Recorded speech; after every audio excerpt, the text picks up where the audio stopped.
80 लाख महिला कमी केल्या तर त्यांचा तडतडाट, त्यांचा शाप या महायुतीच्या सरकारला लागेल.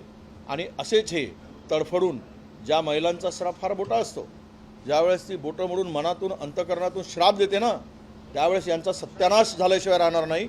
अशी ती आता गावागावात सत्यानाश करायसाठी यांचा टपलेली आहे. आणि ज्या दिवशी जातील निवडणुकीच्या मतं मागायसाठी तर यांची पूजा ती ते करेल.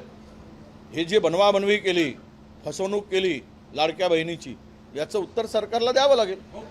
आज काँग्रेसचे ज्येष्ठ नेते विजय वडेट्टीवार यांनी आज अकलेचे तारे तोडले. सर्वप्रथम तर त्यांचा भारतीय जनता पार्टीच्या माध्यमातून जाहीर निषेध करतो. ते खऱ्या अर्थाने ज्येष्ठ झालेत, आता त्यांना रिटायरमेंट घ्यायची वेळ आलेली आहे. काही भरडत आहेत. महाराष्ट्रातील लाडकी बहीण त्या याच्यावर ते म्हणतायत की महिलांचा श्राप लागेल, भारतीय जनता पार्टीला सत्यानाश होईल, असे शब्द, अशोभनीय शब्द हे वापरत आहेत.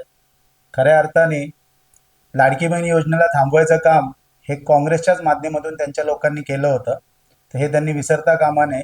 महिला समृद्धी खऱ्या अर्थाने देवाभाऊच्या सरकारमध्येच झालेली आहे, हे वडेट्टीवारांनी विसरता कामा नये. नसेल तर आम्ही आकडे त्यांना देतो.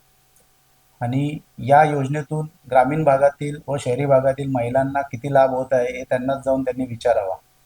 आणि असे विधान करणं इतक्या मोठ्या नेत्याने शोभत नाही. त्यांनी असे कोणते विधान केले तर उत्तर त्यांना देण्यात येईल, हे त्यांनी याची नोंद घ्यावी.